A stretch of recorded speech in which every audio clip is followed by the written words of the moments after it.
2019 में जो थोड़े दिनों की जो सरकार बनी थी, जहां तक देवेंद्र फडणवीस और अजीत पवार दोनों मिलकर उन्होंने जिस तरीके से ओथ ली थी और किसी को बिना जानकारी के जब एक ये ड्रामेटिक टर्न ऑफ इवेंट्स हुआ था, बताया जा रहा है अब देवेंद्र फडणवीस ने ये खुलासा करा है कि उनके पास बैकिंग और आशीर्वाद था शरद पवार का। ये उस वक्त की बात है when the Shiv Sena was in alliance with the BJP and won 56 seats, but as the two allies bickered over power sharing, it was when Devendra Fadnavis and Ajit Pawar of the NCP that they decided to come together and take oath. Later that Ajit Pawar failed to get the required numbers of the NCP MLAs, that the Fadnavis government fell, and later the Shiv Sena formed the Mahavikas Aghadi Congress और NCP की मदद से। अब जब फडणवीस वापस power में आ गए, deputy CM बन गए महाराष्ट्र के, अब उन्होंने ये खुलासा किया है कि 2019 में जब अजीत पवार के साथ दोनों ने सरकार बनाने की कोशिश करी थी, बताया जा रहा है कि उस वक्त शरद पवार जो एनसीपी सुप्रीमो हैं, उनके आशीर्वाद और उनके सपोर्ट के साथ ये दोनों लीडर्स सामने मिलकर उन्होंने सरकार बनाई थी। But however, there is a counter reaction coming on part of Sharad Pawar saying that उन्होंने सोचा था कि देवेंद्र फडणवीस एक कल्चर्ड और एक जेंटलमैन, और उन्होंने कभी ये सोचा नहीं कि ऐसा कुछ बयानबाजी उनकी तरफ से होगी। उन्होंने कहा है कि उनको कोई जानकारी नहीं थी 2019 में कि जब अजीत पवार और देवेंद्र फडणवीस ने मिलकर कुछ दिनों के लिए जो सरकार चली थी, लेकिन रिक्वायर्ड नंबर्स नहीं थे, इसलिए वो सरकार गिर गई। और आगे महाविकास अघाड़ी जिस तरीके से तीन पार्टीज सामने मिलकर आकर उन्होंने एमवीए सरकार बनाई, जिसमें शिवसेना, एनसीपी और कांग्रेस पार्टी भी मिले थे। शिवानी हमारे साथ फिलहाल जुड़ रही है, क्योंकि शिवानी ये एक बहुत बड़ा खुलासा किया गया है देवेंद्र फडणवीस की तरफ से, लेकिन शरद पवार उसे मानने को तैयार नहीं है, कह रहे हैं ऐसे कुछ नहीं था, उनके कोई सपोर्ट ना आशीर्वाद था अजीत पवार और देवेंद्र फडणवीस को जब वो थोड़े दिनों के लिए दोबारा मिलकर सरकार बनाने की कोशिश करी थी।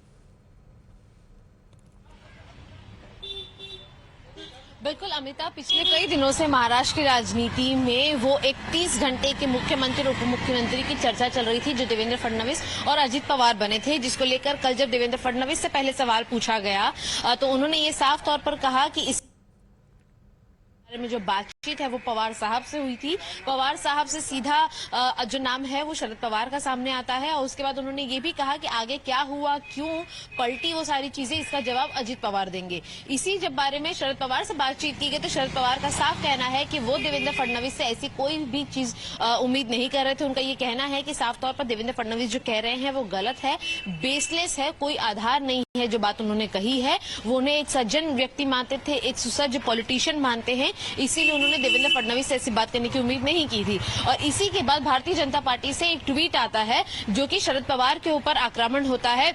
साफ तौर पर उस ट्वीट में लिखा गया है कि शरद पवार को किसी को भी सच्चा या झूठा या फिर सर्वोपरि कहने का कोई अधिकार नहीं है, क्योंकि वो खुद ऐसे व्यक्ति है जिनके चलते उनकी पार्टी में कई बार खनन आए हैं। साथ ही साथ उन्होंने खुद अपने खुद के लोगों को, जिन्होंने उनका लंबे समय तक सपोर्ट किया है, उन्हें धोखा दिया है, बिट्रे किया है। ये भारतीय जनता पार्टी का ट्वीट था, जिसको लेकर खुद नेशनलिस्ट कांग्रेस पार्टी का ट्वीट आता है। उसी को रिट्वीट करते हुए साफ तौर पर उन्होंने लिखा है कि आपको ये बात नहीं भूलनी चाहिए कि सरपंच के लेवल से लेकर प्रधानमंत्री तक के लेवल का इलेक्शन जो है वो आप पवार साहब के गाइडेंस में जीतते हैं। और यद्यपि आप भूल चुके हैं तो आपको याद दिला दें कि आपके खुद जो सीनियर लीडर्स हैं, जहां पर उन्होंने प्रधानमंत्री नरेंद्र मोदी को संबोधित किया कि वो आज शरद पवार ने जवाब दिया है। शिवानी बनी रही हमारे साथ, वो उनका भी रिएक्शन चला देते हैं, क्योंकि उन्होंने कहा है कि उनको लगता था कि देवेंद्र फडणवीस एक कल्चर्ड और एक जेंटलमैन है, और उन्होंने ये उम्मीद नहीं करी थी कि देवेंद्र फडणवीस उनका भी नाम इस मुद्दे में खींचेंगे। जहां तक ये कह डाला कि जब वो खुद कुछ घंटे के चीफ मिनिस्टर बने थे, शरद पवार की बैकिंग पूरी तरह से उनको थी। और ये सुनते हैं शरद पवार ने अब इस पे क्या रिस्पॉन्स दिया।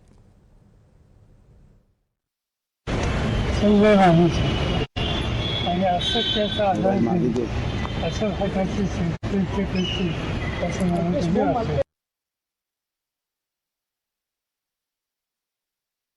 Hours after Fadnavis's explosive claim, Sharad Pawar has now hit back, denying the charges, claiming that he never offered to join hands with Fadnavis or with the BJP. Hitting back at Fadnavis, Pawar said that Fadnavis it was not expected of him that he would resort to such falsehood. But it was back in 2019 when the BJP won 105 seats in the Maharashtra Assembly elections. The Shiv Sena was in alliance with the BJP that won 56 seats. But as the two allies bickered over power sharing, it was in a pre-dawn action that Devendra Fadnavis and Ajit Pawar took an oath together, stunning everyone. And though 3 days later, as Ajit Pawar failed to get the required numbers, the NCP MLAs with him, the Fadnavis government fell, and later the Shiv Sena formed a government with the Congress and the NCP.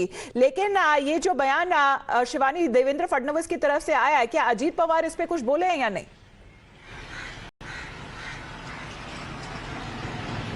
फिलहाल अजीत पवार की इस पर किसी भी तरीके की कोई reaction या टिप्पणी सामने नहीं आई है। अजीत पवार मुंबई में कल मौजूद नहीं थे, लेकिन साफ तौर पर अब अजीत पवार का स्टेटमेंट यहाँ पे सबसे ज्यादा महत्वपूर्ण हो जाता है कि वो आखिर क्या कहते हैं, क्योंकि इस पूरे गेम के अंदर अगर कोई सेंटर पॉइंट है तो वो खुद अजीत पवार है। उस वक्त की भी बात की जाए तो सुबह के अंधेरे के वक्त पर जो है शपथ विधि हुई थी राज्यपाल भगत सिंह कोश्यारी के समक्ष, जहां देवेंद्र फडणवीस चीफ मिनिस्टर बने थे और Ajit Pawar deputy chief minister बने थे। लेकिन फिलहाल जिस तरीके से सारे एलिगेशंस को शरद पवार ने खारिज किया है, नेग्लेक्ट किया है और झूठा करार दिया है, उसके बाद अजीत पवार सामने आकर वो सही टिप्पणी दे पाएंगे और अजीत पवार के स्टेटमेंट से पता चलेगा कि आखिर देवेंद्र फडणवीस की बात को स्वीकारा जाए या फिर शरद पवार के जो एलिगेशंस है उसको माना जाए। जी, क्योंकि आप देवेंद्र फडणवीस वापस पावर में है, अब वो डिप्यूटी सीएम है महाराष्ट्र के, और ये सवाल सीधे तौर पे आदित्य ठाकरे से भी पूछा गया था। देखिए उन्होंने किस तरीके से जवाब ना देना ज्यादा जरूरी समझा, क्योंकि अभी तक जो डायरेक्ट एलिगेशंस लगे हैं, शरद पवार ने तो मना कर दिया है, उन्होंने कहा कि उनका कोई सपोर्ट नहीं है। लेकिन यहाँ पे सबसे ज्यादा इंपॉर्टेंट हो जाता है कि अजीत पवार मानेंगे कि शरद पवार की मंजूरी थी तब 2019 में या नहीं। सुनिए।